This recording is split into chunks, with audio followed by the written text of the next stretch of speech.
2010 Dodge, a little bit over 90,000 miles on it. I'll hardly drive it. I did have a bad connection once in a while on the battery, so I fixed that. Disconnected it, the whole thing, reconnected it. Everything is fine. But then I noticed my gauges were going haywire, like all the way over to 100 and back by me just sitting still. Also, my tachometer went all the way over and back and forth. And then the lights were flickering on the dash, and then they just went out.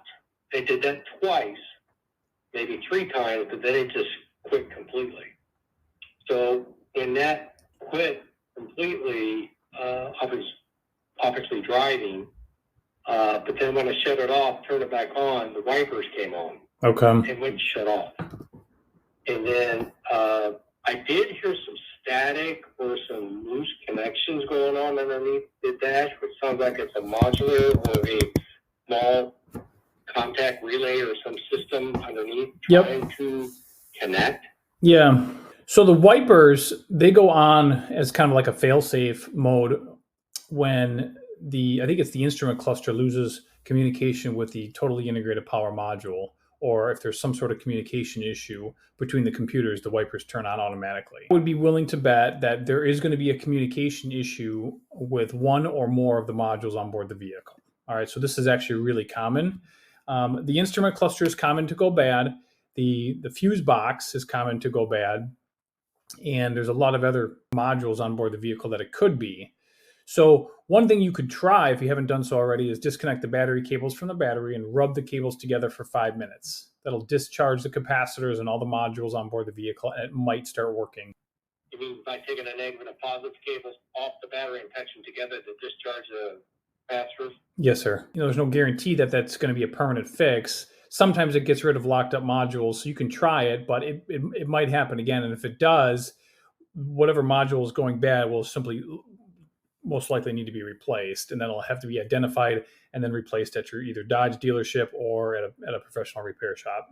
You can get something like that, a parts at an online dealer or a parts place, or is that come through Well, yeah, good question. So you can, if you really did some digging, if you knew the part number, you could get it online. The only thing is it needs to be programmed or configured once it's installed, most likely, depending on what you're replacing, like the cluster, the PCM, all that stuff needs to be configured. Sometimes the TIPMs, the totally integrated power module, which is the fuse box, I think they don't need to be configured with a scan tool. I think you just plug them in. I think they're plug and play, or they learn as soon as you turn the key on. But we don't even know if that's the problem yet.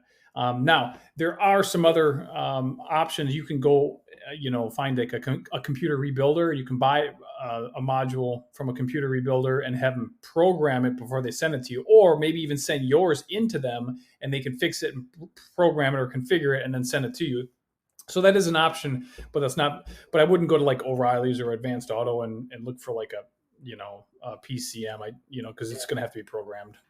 So it could be one or it could be several. But then again, you got like an idea cost, like something like this would cost to take it to a dealer? That's what I'm trying to afraid of, because it sounds like to me it may be like several $100 to $500 or more to get this fixed through a dealer. That's correct. Yeah, which most likely modules are expensive to replace. So depending on which module it is, they're the diagnostic fee. You could be looking anywhere from a couple $100 up to maybe $1,000 or possibly more, depending on what has to get replaced. So I know that's not a definite answer, but we don't know what's wrong with the vehicle right now. It's one of these modules. So the first thing, so we can't even think about the cost until the problem is diagnosed. So really, your next step is to check for codes and communication, at least in the main engine computer. Now, you can do this yourself if you have a code reader or a scan tool. Otherwise, you'll have to pay a technician to do this for you. Oh, you do? That's my next step. I haven't done that yet, but I saw you guys online, so I thought I'd ask the Sure. question, make it simpler. Right. Possibly, but then again, don't know. Right. Okay. I would check for codes. That's the very first thing. If it comes back and says no communication, go ahead and do that battery reset, and that might do the trick. But if the problem remains, they got a really cool obviously scan tool at the dealership. They just plug it in, and it literally looks like this web. So like when you plug the scan tool in and turn the ignition on, immediately it'll tell you, which modules are communicating and which modules are not. They're going to be color coded, like to which ones are communicating and which ones are not, and then which ones need to be flashed or which ones there's an update for, and immediately they'll tell you how many codes are in all of them. So within a snapshot, they can see everything. It's called the YTech. It's a pretty cool scanner. You wouldn't have access to something like that. I don't even have access to that right now. The other question I had in my think that there was my radio.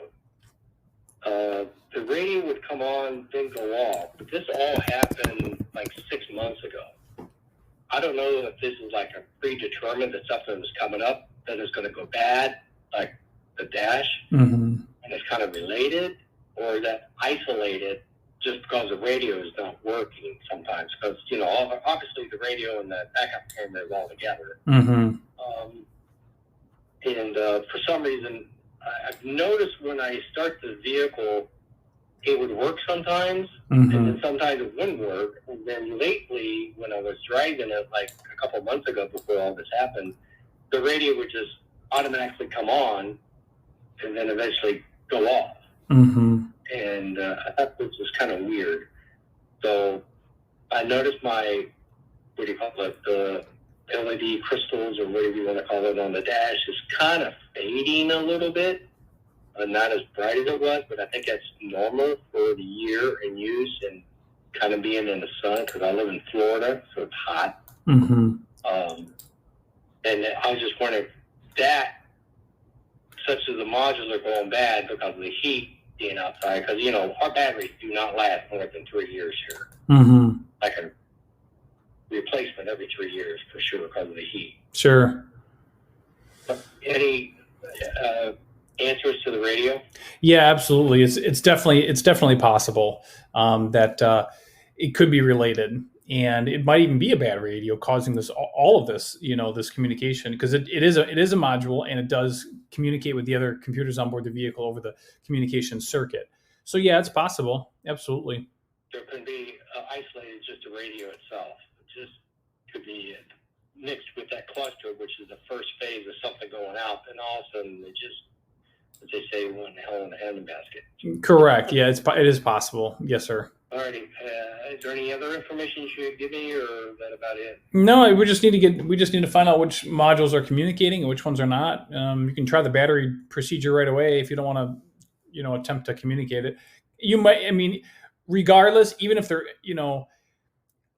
if you can, I would actually recommend plugging into the computer just to pull codes, because you might get a code for either the radio, a communication code for the radio, or you might get a code for the integrated power module that's stored in the PCM, which might help.